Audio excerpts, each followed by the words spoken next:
Sounds good. So, what's new in tennis? What did you see this week? So Bill Ackman, the billionaire hedge fund guy, is playing in the Newport Open or Newport, Newport Open. It's a challenger now. Remember, it was a Yeah. 250 before, and he's playing with Jack Sock. So this one's interesting because I've seen both sides. So people are pissed that he got a wild card into this instead of like an actual tennis player. But then again, he donates a shit ton of money to this tournament. So I feel like, all right, why not throw him a bone, give him a wild card? Apparently, he's decent. He plays like at a pretty high level. He's still amateur, but I don't know. What do you think? Do you think this kind of like ruins the integrity of the game? Like just having billionaire amateurs getting wild cards to these tournaments? Okay. Few things here. First up, I'd never heard of this guy until you just mentioned him. Never. Who the hell is Bill Ackman? Uh, Bill Ackman's secondly, very relevant. secondly, Jack Sock is retired, right? He's a pickleball player. Yeah. Yeah. So that's question number two. Why would he choose Jack Sock to be his partner here? And the third point, I guess, is if he donates enough money, the open like the tournament can do whatever they want, right? So Yeah. I'm kind of in the party of I guess you can do that, but it's kind of a double-edged sword, right? Like the people that are arguing that it takes away the integrity are correct. It makes it so that it's not about just being the best player. It's about being you can just be a richer player, I guess, right? It's Yeah. like in Hmm. in Formula One for another sport comparison, there are these drivers that they call pay drivers. Like famously, there's one named Lance Stroll who like they're in the sport not necessarily based on their talent level, but because they have just a bunch of money and that then they can just essentially pay teams to be on them. Like Wow. first in Stroll's case, his dad actually owns the Formula One team, so it's Hmm. pretty crazy.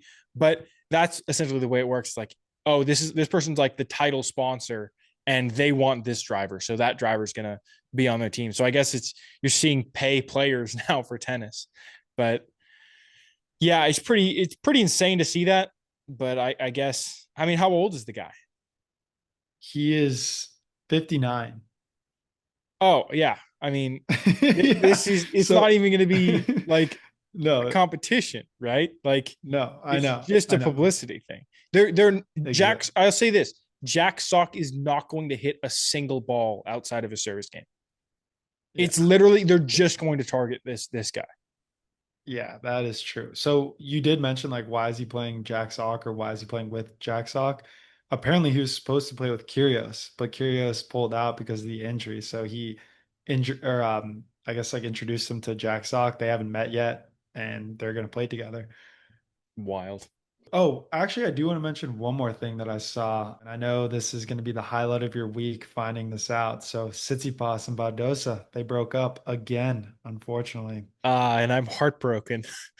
I know, and this was my news of the week last year when they did it too. Did Hopefully, did they they get do it? back Did they do together. it at Wimbledon last year? I wasn't at Wimbledon, but it was definitely within the last like year and a half. They Oh broke yeah. up, got back together. But this one seems to be for real. They unfollowed each other on all the social medias. They took down all their pictures together. Um, this is sad. This is because they were tennis's power couple, and they even put out, all these videos of them doing like shit together at the tournament. So, Yeah, I mean, my question now is right, like they were in the 2025 US Open mixed doubles draw. Now it's like what do they do now? Do they give that to someone else oh, or do they just say, "Yeah, no, you have to play?"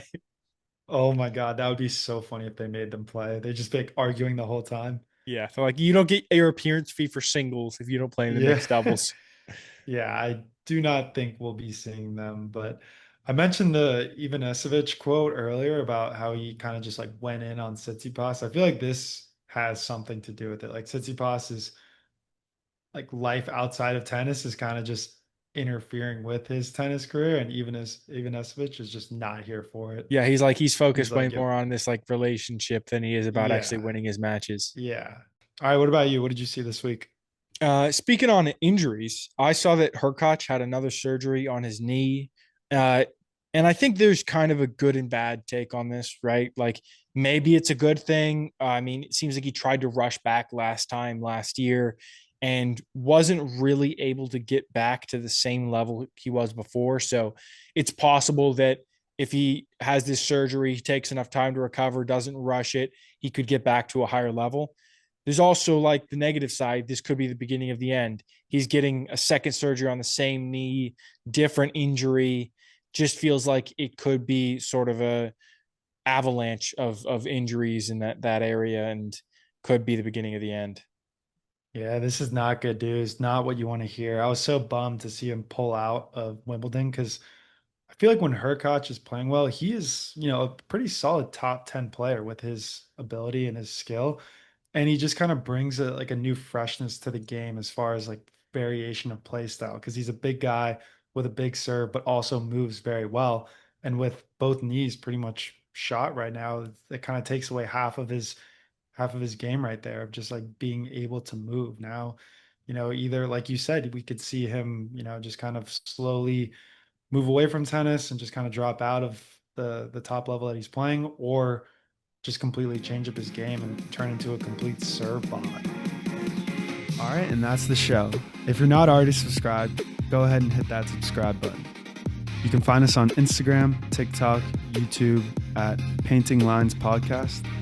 Feel free to shoot us a DM or email us any questions or thoughts at paintinglinespodcast@gmail.com.